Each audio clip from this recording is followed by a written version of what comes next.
নবী করিম সাল্লাল্লাহু আলাইহি ওয়াসাল্লামের একটা গুরুত্বপূর্ণ নির্দেশ জুমার দিনকে কেন্দ্র করে জুমার সালাতে আগে আগে আসা, জুমার দিনের 5টি বিশেষ কর্মের সম্মিলিত একটি প্রচেষ্টা যদি কোনো ঈমানদার করেন, ইসলামে যত ফজিলতপূর্ণ আমল আছে এর মধ্যে সর্বাধিক ফজিলতপূর্ণ আমলটি তিনি করলেন, অর্থাৎ সবচেয়ে বেশি সওয়াবের ভাগীদার হওয়ার সুযোগ আছে যে আমলের মাধ্যমে, সেটা হলো জুমার দিনে। সে আমলটা কি? সে আমলটা হলো নবী করিম সাল্লাল্লাহু আলাইহি ওয়াসাল্লাম বলেছেন, মান বাক্কারা ইয়াউমাল জুমআতি ওয়াবতাকার, যে ব্যক্তি জুমার দিনে আগে আগে উঠবে, ঘুম থেকে জাগবে এবং আগে আগে মসজিদে আসবে জুমার দিনে, ওয়াগাসসালা ওয়াগতাসাল, এবং উত্তম রূপে যে ব্যক্তি গোসল করবে, ফরজ গোসল না হলে নফল গোসল, যে ব্যক্তি উত্তম রূপে গোসল করবে জুমার দিনে, দ্বিতীয় কাজ। আর তৃতীয়ত, ওয়াদানা মিনাল ইমাম, ইমামের কাছাকাছি এসে বসার জন্য প্রতিযোগিতা লিখতে হবে, কে আগে আসতে পারে, কে কাছে বসতে পারে। ওয়ালাম ইয়ালগু, এবং কোনো অহেতুক কথা কাজ করবে না। আগে আগে এসে কি করবে? আগে আগে এসে ডিউটিটা কি? মসজিদে আগে আগে আসার পর আমরা সাধারণত আমাদের দেশে যেটা দেখি যে খুতবা বা বক্তব্য শোনার জন্য অপেক্ষায় থাকি। আমরা অপেক্ষায় থাকা নয়, বরং আগে আগে এসে তিনি যত বেশি পারেন নামাজ পড়বেন, 2 রাকাত 2 রাকাত করে, 2 রাকাত 4 রাকাত 6 রাকাত, বেশি বেশি নফল নামাজ পড়বেন এবং কোরআনে কারীমের তিলাওয়াত করবেন, দুরূদ শরীফ পড়বেন। আপনারা পৃথিবীর বিভিন্ন দেশে যারা গিয়েছেন দেখেন, জানেন, মিডল ইস্টে, টার্কিতে, এমনকি ইউরোপ আমেরিকার অনেক দেশেও, যে সমস্ত দেশে এত বড় বড় মসজিদ হয়তো নাই, কিন্তু মসজিদ যতটুকু আছে সেখানে পর্যাপ্ত কোরআন রাখা আছে। আমাদের দেশে মসজিদগুলোতে কোরআন থাকে একেবারে সামনে কিছু, আর পুরো মসজিদে কোনো কোরআন থাকে না, এবং সালাতের জন্য যে অপেক্ষার সময়টা, সেটাতে আমরা বেশিরভাগ সময় চুপচাপ নীরব বসে থাকি। অথচ এটা নীরব বসে থাকলেও যদিও সওয়াব হবে, কিন্তু নীরব বসে থাকা এটা আমাদের জন্য সমীচীন না। আমরা সওয়াব তো অপেক্ষার মাধ্যমে পাবই, পাশাপাশি আমরা ইবাদতে মশগুল থাকবো ইনশাআল্লাহ। আপনারা যারা মক্কায় গেছেন, মদিনায় গেছেন, তারা জানেন মক্কা মদিনাতে মানুষ জুমার নামাজ পড়ার জন্য কয়টার দিকে ঢুকে? মক্কায় রমজানে তো 9টার পরে আর ঢুকার কোনো চান্সই নেই। সকাল 9টার পরে আর ঢুকার কোনো চান্স নাই। 9টার পরে আসলে বাইরে রোদে বসে থাকতে হবে। আপনি কে পরিচয় নাই, আল্লাহর ঘরে কোনো পরিচয় নাই, এখানে সব গোলাম। আর এটার মালিক কে? আল্লাহ। এটার মালিক কি স্থানীয়রা? স্থানীয়রা যদি বলে আমাদের মসজিদ, তাহলে এটা মসজিদই না। মসজিদে স্থানীয়রা হোক আর দূরের লোক হোক, টাকা পয়সা সবাই দেয় কাকে? আল্লাহকে দেয়। আমরা বলি না আল্লাহর জন্য দিলাম, মানে এটা কাকে দিলাম? আল্লাহকে। এখন আল্লাহ মালিক হওয়ার পর সেখানে আমার যদি আবার সে থাকে যে আমি টাকা দিলাম, কোনো সে থাকার সুযোগ আছে? এখন মালিক আল্লাহ। আল্লাহর ঘর যেহেতু, অতএব যে আল্লাহর গোলাম সেই মসজিদে আসবে। আল্লাহর গোলাম সবার জন্য মসজিদ উন্মুক্ত। তো এই জন্য মক্কাতে আপনারা যারা গেছেন তারা জানেন, রমজানে বিশেষ করে 9টার পরে জুমার দিন ঢোকাটাই টাফ, অসম্ভব। এত বড় মসজিদ, লাখ লাখ মানুষ, কিন্তু সবাই ঢুকে গেছে 9টার আগে। আর অন্য সময়গুলোতে 10টা, 10:30টায় ঢোকা যায় অনেক সময়, কিন্তু 10:30টা রিস্ক হয়ে যায়। 10টার পরে হলে আর ঢোকাটা টাফ হয়ে যায়। কেন এত তাড়াতাড়ি আসে সবাই? মসজিদে তাড়াতাড়ি কেন আসে? উত্তর দেন।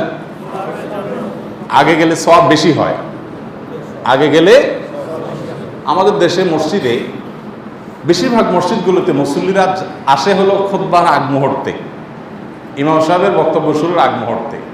আমি এই ভূমিপল্লী মসজিদে যখন প্রথম জুমা পড়াই, তখন আমার বক্তব্যের সময় 1 কাতার মুসল্লি থাকতো, 1 কাতারও পুরো থাকতো না, কখনো কখনো 1.5 কাতার থাকতো। এখন আমার বক্তব্যের আগে, আমি ঢোকার আগে মসজিদ নিচতলা ফুল হয়ে দোতলা অনেক দূর হয়ে যায়। এটা কি লক্ষণ ভালো না খারাপ? ব্যাপারটা কি বুঝতে পারছেন আপনারা? এটা কি আনন্দের না বেদনার? আনন্দের। ইমানদারের এতে খুশি হওয়ার কথা না বেজার হওয়ার কথা? কোনো সন্দেহ আছে? অন্য সব মসজিদ যদি এরকম হয়ে যায় তাহলে ভালো হবে না খারাপ হবে? আলহামদুলিল্লাহ, আল্লাহ আমাদের সবাইকে সে তৌফিক দান করুন। নবী করিম সাল্লাল্লাহু আলাইহি সাল্লাম মসজিদে আগে আগে আসতে বলেছেন জুমার দিনে। ভালো করে খেয়াল করেন, মসজিদে জুমার দিনে আগে আগে। এবং ইমামের কাছাকাছি বসার জন্য যে যত সামনে বসতে পারবে সে তত বেশি চেষ্টা তার থাকবে। এটা সওয়াবের কাজ। এই সওয়াবের কাজে প্রতিযোগিতা হবে, কম্পিটিশন হবে, এবং যে যতদূর পারে সে তত আগে যাওয়ার চেষ্টা করবে। আল্লাহ তাআলা আমাদেরকে আমল আরো বেশি করার তৌফিক দান করুন। আমি তো বিভিন্ন জায়গায় গর্ব করে বলি, শুকরিয়া আদায় করে বলি আলহামদুলিল্লাহ, যে আমাদের মসজিদে খুতবা শুরুর আগেই নিচতলা ফুল হয়ে দোতলা অনেকটা ফুল হয়ে যায়। এটা বাংলাদেশে অনেক মসজিদে হয় আলহামদুলিল্লাহ। এখন আপনারা ঢাকার অনেকগুলো মসজিদ আছে আমি চিনি, জানি, যেমন ধানমন্ডি তাকওয়া মসজিদের কথা জানি, মোহাম্মদপুরের বাদশাহ ফয়সাল মসজিদের কথা, অনেক মসজিদ আছে যেগুলো আমি চিনি না। এগুলো আমি ব্যক্তিগতভাবে ইমাম সাহেবদেরকে চিনি, সেজন্য বলছি। এই মসজিদগুলো নিচতলা দোতলা ফুল হয়ে যায় সকাল 11টা, 11:30, দুপুর 11টা, 11:30। তো যখন নবী করিম সাল্লাল্লাহু আলাইহি সাল্লামের এই হাদিসের মর্ম আমরা বুঝবো, তখন আমরা কল্যাণের পথে আগাবো। জুমার দিনে আগে আসার ফজিলত সম্পর্কে যে হাদিসটা আমি বলছিলাম, সেই হাদিসটা শত শত মানুষ আমল করে আমাকে আবার ফোন করে জানান, ভাই এটার উপর আমরা আমল করার চেষ্টা করি। গত কিছুদিন আগে নরসিংদীর এক খতিব সাহেব উনি বললেন, ভাই আমার অনেক দূর থেকে আমি পায়ে হেঁটে মসজিদে আসি, কারণ এই হাদিসের মধ্যে পায়ে হেঁটে আসার কথা বলা আছে। যদি সম্ভব হয়, এমনকি গাড়িতে আসার পরে গাড়ির থেকে নেমে কিছু দূর পায়ে হেঁটে আসা, আর যদি গাড়ির পথ না হয় তাহলে একটু কষ্ট করে হলো পায়ে হেঁটে যাওয়া। কারণ এই ফজিলত পাওয়ার জন্য পায়ে হাঁটা শর্ত। তাহলে শর্ত হলো 5টা মোট। 1 নম্বর হলো আগে আগে উঠা, আগে আগে আসা। 2 নম্বর হলো গোসল করা ভালো করে। 3 নম্বর হলো পায়ে হেঁটে আসা। ওয়ামাশা ইলাল মসজিদি ওয়ামাশা ওয়ালাম ইয়ারকাব। হাদিসের ভাষ্য হলো ওয়ামাশা ওয়ালাম ইয়ারকাব, যে পায়ে হেঁটে যায়, কোনো বাহনে চড়ে না। তাহলে বোঝা গেল জুমার দিনে পায়ে হেঁটে আসার আলাদা ফজিলত আছে। হ্যাঁ, যে দূর থেকে আসবে সে তো বাহনে করেই আসবে, তো বাহন থেকে নেমে বাকিটুকু সে পায়ে হেঁটে আসবে। আর যে এতটুকু দূর থেকে আসবে যেখানে বাহন ছাড়া আসা যায়, সে বাহন ছাড়াই আসার চেষ্টা করবে। তাহলে 3 নম্বর শর্ত হলো পায়ে হেঁটে আসা। 4 নম্বর হলো ওয়াদানা মিনাল ইমাম, ইমামের কাছাকাছি যে বসার চেষ্টা করবে। তার মানে কি, সবাই কম্পিটিশন পড়ে যাবে। এবং 5 নম্বর হলো ওয়ালাম ইয়ালগু, কোনো অহেতুক কথা বলবে না। যে ব্যক্তি এই 5টা কাজ করবে, আগায় ঘুম থেকে উঠবে, পায়ে হেঁটে মসজিদে আসবে এবং গোসল করবে উত্তম রূপে, ইমামের কাছাকাছি এসে বসবে, কোনো অহেতুক কথা কাজ করবে না। অর্থাৎ এখানে এসে কোনো আলাপ সালাপ গল্প গুজব না, তেলাওয়াত ইবাদত বন্দেগীতে থাকবে। এই 5 কাজ যে করবে, নবী করিম সাল্লাল্লাহু আলাইহি সাল্লাম বলেছেন, সে বাসা থেকে যে আসলো তার প্রতি কদম, প্রত্যেকটা স্টেপ যে সে রেখেছে, প্রতিটা স্টেপের বিনিময়ে আল্লাহ তাআলা তাকে 1 বছর তাকে নফল রোজার সওয়াব এবং তাহাজ্জুদ পড়ার সওয়াব দান করবে। প্রতি কদমে যদি 1 বছর সওয়াব হয়, তাহলে কয়েকশো মিটার দূরে থাকলে তো কয়েকশো কদম হয়ে যায়। তার মানে আপনি প্রতি জুমার দিনে 100 বছরের নফল রোজা রাখা, 100 বছরের নফল নামাজ পড়া রাত জেগে, এটার সব আপনি পেতে পারেন শুধুমাত্র জুমার দিনে 5টা কাজ করলে। এই হাদিস জানার পর থেকে আলহামদুলিল্লাহ আমাদের অনেক ভাইয়েরা অনেক কষ্ট করে দূর দূরান্ত থেকে কষ্ট করে চলে আসেন আলহামদুলিল্লাহ। এবং আমার ভালো লাগে যখন শুনি যে মানুষ শুধুমাত্র ভালো কথা শোনার জন্য, প্রয়োজনীয় কথা শোনার জন্য অনেক বড় বড় পদস্থ, এখানে এমন এমন পদস্থ কর্মকর্তা বা ব্যক্তিবর্গরা আছেন, আমি পদের নাম বলতে চাই না। এক ভদ্রলোক বনশ্রী থেকে আসেন, মাঝে মধ্যে আমার গাড়িতে যাওয়ার সময় যান। আরও কয়েকজন আছেন, আমি পদের নাম বলতে চাই না। তারা কত বড় বড় পদ হোল্ড করছেন বর্তমানে, শুধুমাত্র আল্লাহর জন্য তারা আসেন। তো এই যে দূর দূরান্ত থেকে মানুষগুলো আগে আগে আসে, এটা আনন্দের আলহামদুলিল্লাহ, এটা গৌরবের, এটা আমাদের জন্য উৎসাহের আলহামদুলিল্লাহ। আল্লাহ রাব্বুল আলামিন আমাদেরকে কবুল এবং মঞ্জুর করুন। জুমার দিন আগে আগে আসা একটা হাদিস আপনারা অনেকে শুনেছেন, সবার আগে যে আসে সে কিসের সওয়াব পায়? একটা উট দান করার সওয়াব পায়। দেখেন জুমার দিন মসজিদে আগে আসার জন্য নবী সাল্লাল্লাহু আলাইহি সাল্লাম কতভাবে উৎসাহ দিয়েছেন। এখন সেটা বুঝলে তো যে আগে আসা ফজিলত কি। আল্লাহ যাদের বোঝার তৌফিক দিয়েছেন তারা ভিড় করেন, তারা তো বুঝছেন। নবী সাল্লাল্লাহু আলাইহি সাল্লাম বলেছেন যে মসজিদে সবার আগে আসে জুমার দিন, সে একটা উট দান করার সওয়াব পায়। এরপরে যে আসে একটা ছাগল, এরপরে যে আসে একটা মোরগ দানের সওয়াব পায়, এরপরে হলো ডিম দান করলে সওয়াব পায়, এরপর আল্লাহ কি পাবে?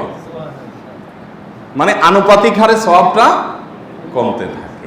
অতএব এই প্র্যাকটিসটা খুবই ভালো, এই প্র্যাকটিসটা খুবই আনন্দের, এই প্র্যাকটিসটা খুবই আমাদের জন্য উৎসাহের এবং উৎসবের। আল্লাহ আমাদেরকে তৌফিক দান করুন। তাহলে আগে আগে মসজিদে আসার ব্যাপারে কোনো কম্প্রোমাইজ নাই, এক্ষেত্রে কোনো ছাড় নাই, এবং সবাই চেষ্টা করবো ইনশাআল্লাহ যার যার জায়গা থেকে অন্যদেরকে উৎসাহ দিতে। কিন্তু আগে আগে এসে আমরা কি করি, আমি খেয়াল করছি আমাদের এখানে সবাই চুপচাপ বসে থাকেন, বসে থাকা উচিত না।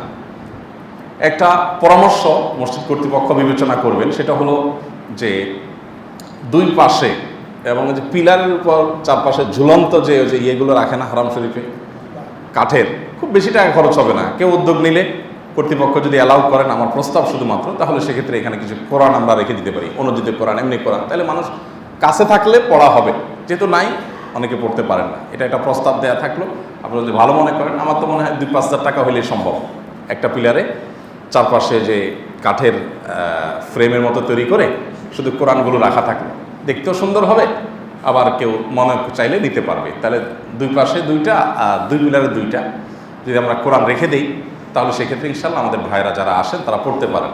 কোরআনগুলো আমাদের দেশে মসজিদে এমনভাবে রাখা থাকে, নিয়ে পড়াটাও টাফ হয়। এটা আমরাও এই মসজিদে একই অবস্থা করছি। আসলে বাংলাদেশে জায়গা সংকট, তো সামনে একটু জায়গা যদি ফাঁকা থাকতো তাহলে এখানে কিছু কোরআনের র্যাক রাখা যাইতো, রেহাল রাখা যাইতো। তো আমরা অবসর সময়গুলোতে যারা আগে চলে আসবো তারা এসে 1 নম্বর হলো নফল নামাজ পড়বো, যত বেশি পারেন, ওটার গুরুত্ব সবচেয়ে বেশি। এরপরে হলো কোরআন তেলাওয়াত করবো যতটুকু পারি। আর জুমার দিনের সবচেয়ে গুরুত্বপূর্ণ আমল কি?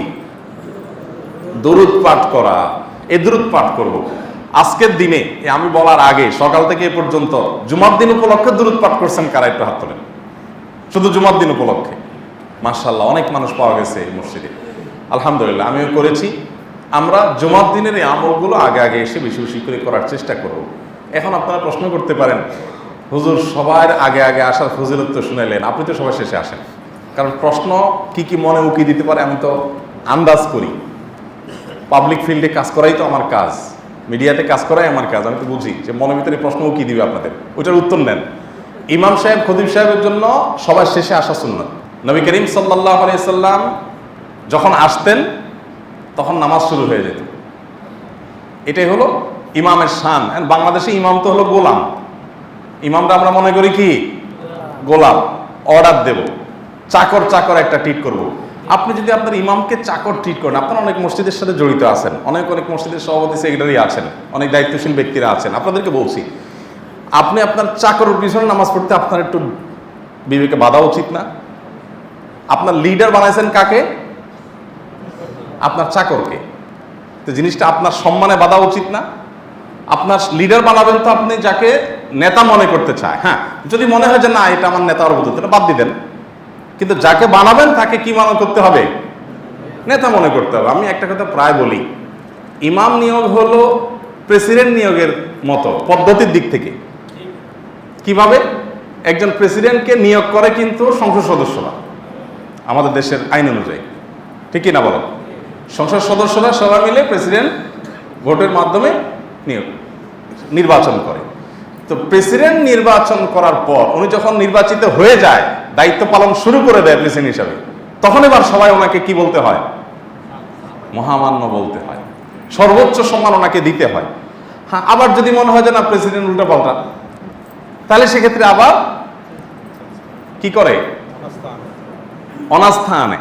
অনাস্থা এনে প্রেসিডেন্ট বাদ দিয়ে চেঞ্জ করে। ইমাম নিয়োগটার প্রক্রিয়াটা হুবহু একই রকম। কিরকম? যে ইমাম আপনি কাকে নিয়োগ দিবেন এটা আপনাদের ব্যাপার, মুসল্লিরা ঠিক করবেন, কর্তৃপক্ষ ঠিক করবেন, কমিটির লোকজন ঠিক করবেন। কিন্তু যখন নিয়োগ হয়ে যাবে তখন কিন্তু সে ইমাম, তখন সে কিন্তু ওই যে প্রেসিডেন্ট, যেরকম প্রেসিডেন্ট নিয়োগের পরে উনি কি ইমাম, মানে কি নেতা। এখন তাকে মানতে হবে। হ্যাঁ, আবার যদি মনে হয় যে না ইমাম উল্টাপাল্টা কাজ করে, বেলাইনে কাজ করে, হ্যাঁ ইমাম সাহেব যা বলে করে উল্টাটা, না এইভাবে নামাজ পড়তে আমাদের ভক্তি হয় না, তাহলে সেক্ষেত্রে আবার ওই যে কি করতে হবে? অনাস্থা আনতে হবে। অনাস্থায় না, ইমাম বাদ দিয়ে চেঞ্জ করতে হবে। কিন্তু যতদিন থাকবে ততদিন পর্যন্ত সম্মান সর্বোচ্চ। রাস্তাঘাট বসে সমালোচনা, পার্কে বসে সমালোচনা, এগুলো রুচিশীল মানুষের কাজ না। আমাদের দেশের মসজিদগুলোতে এগুলো হয় কি হয় না বলেন? ইমাম সাহেবদের সমস্যা ইমাম সাহেবদের বলতে হবে, ওনারা তো ফেরেশতা না, মানুষ। বলতে হবে বাবা তোমার সমস্যা আছে, বাস সমাধান করে ফেলো, বা যথাযথ ব্যবস্থা নিতে হবে। কিন্তু আমাদের দেশে হয় কি, আমার আব্বাজান রহমতুল্লাহ একটা কথা বলতেন যে ইমাম হলো ক্রিকেট ম্যাচের স্ট্যাম্পের সামনে থাকা ব্যাটসম্যানের মতো। এটা আমার আব্বা বলতেন। কিরকম? বলছে হাজার হাজার লক্ষ লক্ষ মানুষ তাকায় আছে ওর দিকে, একটা বল ছুটে গেলে সব গালিগুলা, খেলতে পারো আর না পারো গালি সবাই দিতে পারে। তো ইমাম মুয়াজ্জিন এদের অবস্থা এরকম। এর জন্য অবশ্য আমি ইমাম মুয়াজ্জিনদেরকেও কম দায় দিব না, অর্থাৎ আমাদেরও দায় কম না। আমরা নিজেদের মর্যাদা নিজেরা রাখতে যাই না। টাকা পয়সার পিছনে, দাওয়াতের পিছনে যদি আপনি ছুটেন তা আপনার সম্মান কি থাকবে? আপনি নিজে যা বলেন যদি আমল না করেন তা আপনার সম্মান কি থাকবে? ইমাম সাহেবদেরও সেরকম নিজের মর্যাদা ধরে রাখার চেষ্টা করতে হবে। আল্লাহ তাআলা আমাদের সুন্দর আদর্শ মসজিদ, আদর্শ সমাজ গড়ে তোলার তৌফিক দান করুন। এবং এটার জন্য প্রত্যেককে দায়িত্বশীল ভূমিকা রাখতে হবে, সচেতন হতে হবে, এবং আমাদের প্রত্যেকটা কাজ হতে হবে আল্লাহর কাছে জবাবদিহিতার উপযুক্ত। বাবারে, আমরা কেউ চিরকাল এখানে থাকতে আসিনি, এই দুনিয়াটা থাকার জায়গা না। এই মহল্লাতে বহু মানুষ ছিল, এখন আছে। আমার আব্বাজান এখানে নামাজ পড়তেন, এখন কবরের নিচে চলে গেছে। এই মসজিদের প্রতিষ্ঠা থেকে অনেক অবদান রাখা সহসভাপতি জহির সাহেব দুনিয়া থেকে চলে গেছে, আরও অনেকে চলে গেছেন না। আমি আজকে আসি, আগামী জুমার আগে হয়তো আমি চলে যাব, এখানে অন্য কেউ আসবে। আপনি আজকে আসেন, আপনার জায়গায় অন্য মুসল্লি আসবে। আমরা কেউ এখানে থাকার জন্য আসি নাই। অতএব আল্লাহর ভয় যদি অন্তরে থাকে তাহলে সব সমস্যার সমাধান হয়ে যাবে। তাহলে সেক্ষেত্রে আমাদের জবানের হেফাজত হবে। আমি কোনো কথা বললে এটার জন্য আল্লাহর কাছে আমার ধরা খাওয়া লাগবে কিনা এই ভয়টা থাকবে। আল্লাহর ভয় থাকলে চলো, আর কিছু দরকার হয়। আল্লাহ আমাকে আপনাকে সবাইকে সে তৌফিক দান করুন। এটাই জন্য বললাম, ওই যে প্রশ্ন উঠবে যে আপনি শেষে আসেন কেন? প্রশ্ন আসলে প্রশ্ন করে ফেলবেন, দেরি করবেন না। প্রশ্ন করে ফেলবেন, প্রশ্ন করে ফেললে সেটার উত্তর দিতে সুবিধা হয়। এবং আমি অনেক সময় আমার অভিজ্ঞতা শেয়ার করি। অভিজ্ঞতা শেয়ার করা, এখন দেখা যায় যে ইমাম সাহেবদের অনেক সময় হয় কি, আমি যেটা বাংলাদেশের পার্সপেক্টিভে দেখি আর কি, যে বিভিন্ন জায়গায় ইমাম নিয়োগের ইন্টারভিউতে বা ইয়েতে গেলে আমি বোঝানোর চেষ্টা করি মসজিদ দায়িত্বশীলদেরকে, দেখেন আমরা মসজিদ পরিচালনা করাতে যখন আসবো তখন আল্লাহর ঘরের আদবগুলো আমাদের আলাদা করে জানা দরকার। তাহলে সেক্ষেত্রে হেরফের হবে না। ইমাম সাহেবদের বক্তব্যের আইটেম অনেক সময় ঠিক করে দেয় মুসল্লিরা, আছে না নাই? এবং বলে দেয় এটা বলতে পারবে, এটা বলতে পারবে, ওটা বলছে কেন, এটা বলে না কেন। ওই যে বললাম, আগে নিয়োগ দেওয়ার আগে চিন্তা করবেন লোকটা যোগ্য কিনা, যোগ্য হলে তারপরে ছেড়ে দিবেন। হ্যাঁ, বেলানি চলে গেলে তখন শোধরাই দিবেন। আর ইন্টারফেয়ার করে করে ডিস্টার্ব, এটা করলো কেন, ওইটা করলো না কেন, হান করে কেন, তান করেন কেন, এই সমস্ত ডিস্টার্ব, এগুলো কোনো ভালো মানুষের আলামত না। এগুলো ভালো মানুষরা করে না। কিন্তু অনেক মসজিদগুলোতে এই সমস্যাগুলো হয় কি হয় না বলেন? অহরহ হয়। আর ইমাম সাহেব বেচারা হলো এমন এক মানুষ যে এটা সবাই সমালোচনার পাত্র, মানে সবাই সমালোচনা করতে পারে। এটার জন্য কোনো যোগ্যতার দরকার হয় না। আপনি এখানকার কোনো ভালো একটা স্কুলের প্রধান শিক্ষক বা সভাপতি সেক্রেটারির সমালোচনা যায় করেন, কয়জনে করবে?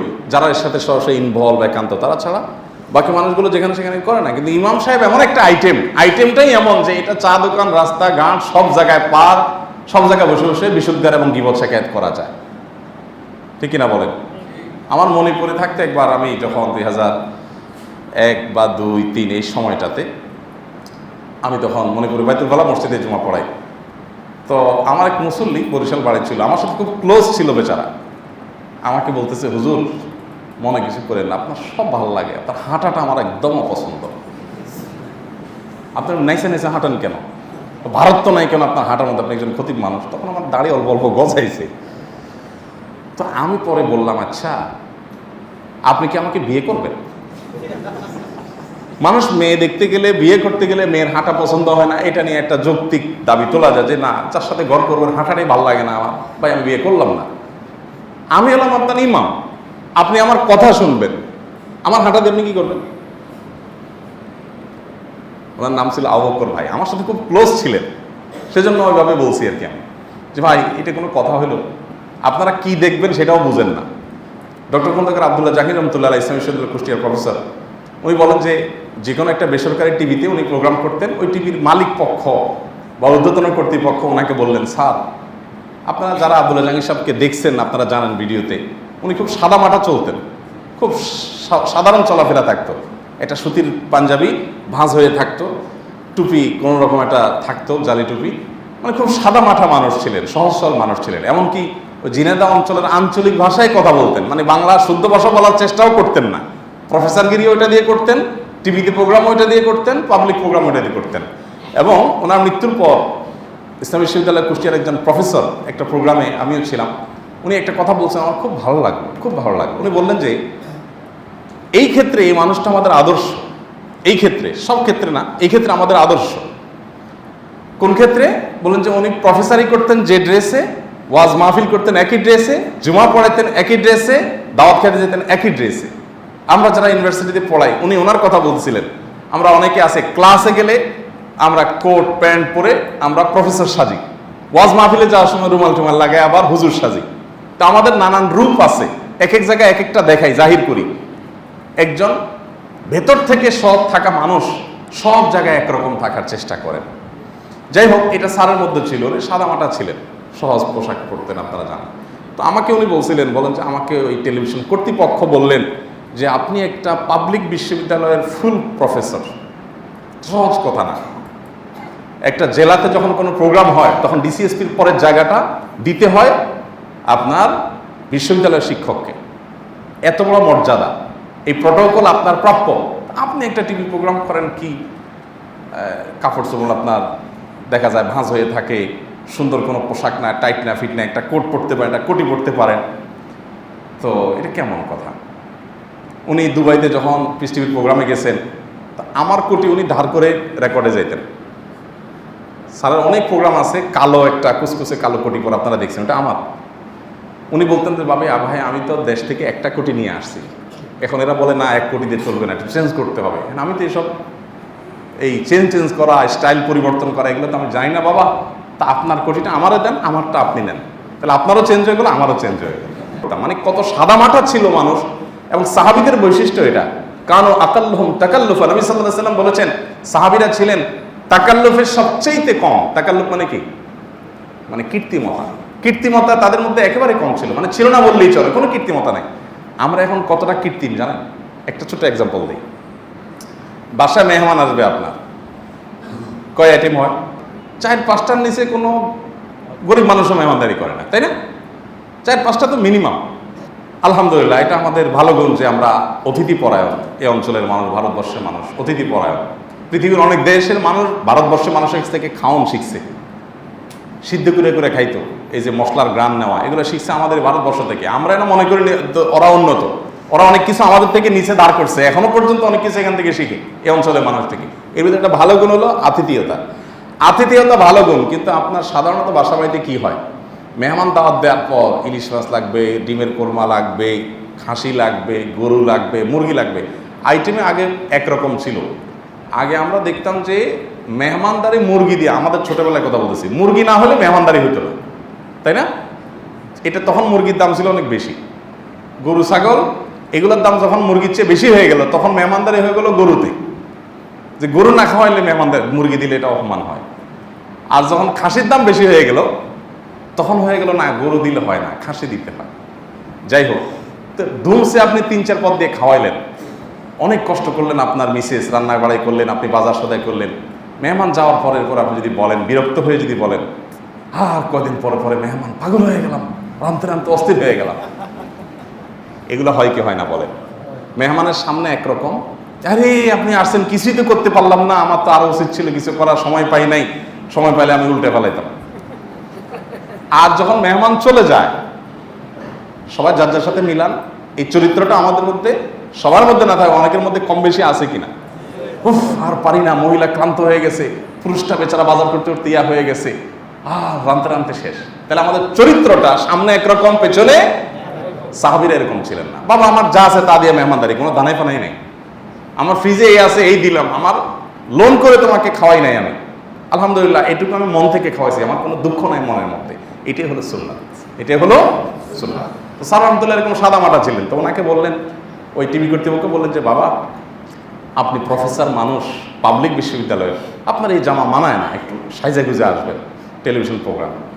তো স্যার বলেন যে আমি তখন জবাব দিলাম ওই টেলিভিশন কর্তৃপক্ষকে, বললাম যে শুনেন, টিভিতে মানুষ যারা আসে, টিভির পর্দা যাদেরকে দেখেন আপনারা, এরা 2 ধরনের। কারোর পুঁজি হলো শরীরটা, তাদের মানুষ দেখেই হলো শরীরটা দেখার জন্য, তারা সাজগোজ করবে, আপনার ভালো কাপড় চোপড় পরবে, বিভিন্নভাবে নিজেকে সাজাবে, কারণ তার দেখবেই ওইটা। আর আমাদের যারা টিভিতে দেখতে আসে তারা আমাদের কথা শোনার জন্য আসে। আমার চেহারা কেমন, আমার হাঁটা কেমন, আমার জামা কেমন, এটা দেখা তাদের কাজ না। কিন্তু ওই যে বললাম ইমাম সাহেব, এটা হলো সবার সমালোচনার পাত্র, সবাই কথা বলতে পারে। আল্লাহ তাআলা আমাদেরকে দায়িত্বশীল হওয়ার তৌফিক দান করুন। আমি কিন্তু বলছি না যে ইমাম খতিবরা ফেরেশতা, ইমামদের ভুল হতে পারে। ইমামরা অনেক সময় দেখা যায় ভুল হলে সংশোধন নিতে চায় না, এটা আরেক দোষ। ইমাম সাহেবরা মানুষ তো, তাদের ভুল ধরায় দিলে তারা ভুল মানতে হবে। যদি না মানে তেড়ামি করে তাহলে এটা তার দোষ। আল্লাহ তাআলা আমাদের সবাইকে সংশোধিত হওয়ার তৌফিক দান করুন। সবাই আল্লাহ তাআলাকে ভয় অন্তরে জাগ্রত রেখে চলবো, মসজিদে আগে আগে আসবো, কিন্তু সিনিয়রদের মাজুরদের দিকটা খেয়াল রাখবো, শ্রদ্ধার সাথে রাখবো। আল্লাহ আমাদের সবাইকে পরস্পরকে শ্রদ্ধা করার, সম্মান করার তৌফিক দান করুন এবং পারস্পরিক সহযোগিতার মাধ্যমে আমরা সুন্দর একটা জায়গায় যেতে পারবো।